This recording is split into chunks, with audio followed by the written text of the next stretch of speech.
Dear student, आज मैं आपको वन टॉप कंट्रीब्यूशन और आइसोटोनिक, हाइपरटोनिक और हाइपोटोनिक सॉल्यूशन के बारे में समझाऊंगा।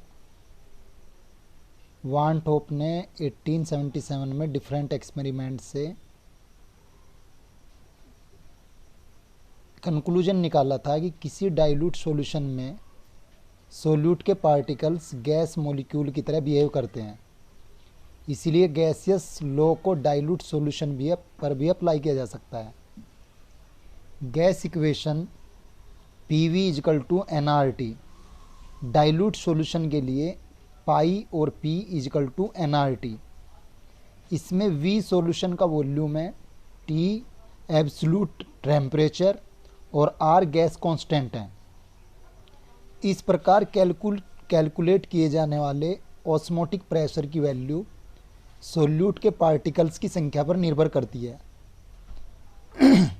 इसकी वैल्यू उनके नेचर पर डिपेंड नहीं करती। इस मेथड से हम प्रोटीन, पॉलीमर्स और दूसरे मैक्रोमोलिक्यूल्स के मोलर मास को कैलकुलेट करने के लिए कर सकते हैं। तो पाई और P इजकल टू N/VRT, पाई या हम P रख लेते हैं इजकल टू CRT के। P हमारा osmotic pressure, R gas constant और C मोलर कंसंट्रेशन।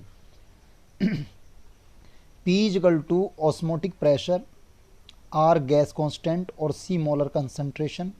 तो P is equal to N/VRT। P is equal to N equal होता है W2/M2। तो P is equal to W2/M2 upon में VRT और M2 इक्वल होता है W2RT/PV। इस तरह किसी सॉल्यूट का सोलर मास कैलकुलेट किया जा सकता है। अब आइसोटोनिक सॉल्यूशन, यदि हम कई सॉल्यूशन की तुलना करें तो जिन सॉल्यूशंस के ऑस्मोटिक प्रेशर इक्वल होते हैं उन्हें आइसोटोनिक सॉल्यूशन कहते हैं। इसमें सॉल्वेंट मॉलिक्यूल्स का रिजल्टेंट फ्लो किसी भी डायरेक्शन में नहीं होता। यानी हम ये कह सकते हैं ऐसे सॉल्यूशन के बीच ऑस्मोसिस की प्रोसेस नहीं होती और इनमें P1 is equal to P2, C1RT is equal to C2RT या C1 इजकल टू CT होता है। हम यह भी कह सकते हैं कि दोनों सॉल्यूशन का मोलर कंसंट्रेशन भी बराबर है, N1/V1 इक्वल N2/V2। दूसरा होता है हमारा hypertonic and hypotonic solution. Hypertonic solution यह एक रिलेटिव टर्म है। इसमें किसी एक सॉल्यूशन का ऑस्मोटिक प्रेशर किसी दूसरे सॉल्यूशन के ऑस्मोटिक प्रेशर की तुलना में अधिक होता है। ऐसी कंडीशन में हाई ऑस्मोटिक प्रेशर वाले सॉल्यूशन को हाइपर ऑस्मोटिक या हाइपरटोनिक सॉल्यूशन और लो ऑस्मोटिक प्रेशर वाले को यानी कि हाइपो ऑस्मोटिक या हाइपोटोनिक सॉल्यूशन कहते हैं।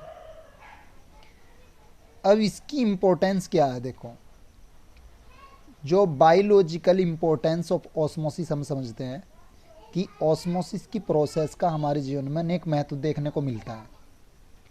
ऑस्मोटिक के कारण ही से प्लांट्स में वाटर उसके लीव तक पहुंच पाता है। रेड ब्लड सेल को आइसोटोनिक सॉल्यूशन की आवश्यकता पड़ती है।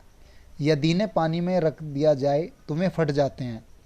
इसके अलावा वैज्ञानिकों ने इसे मॉडिफाई करके वाटर के प्यूरिफिकेशन में भी उपयोगी बना दिया है।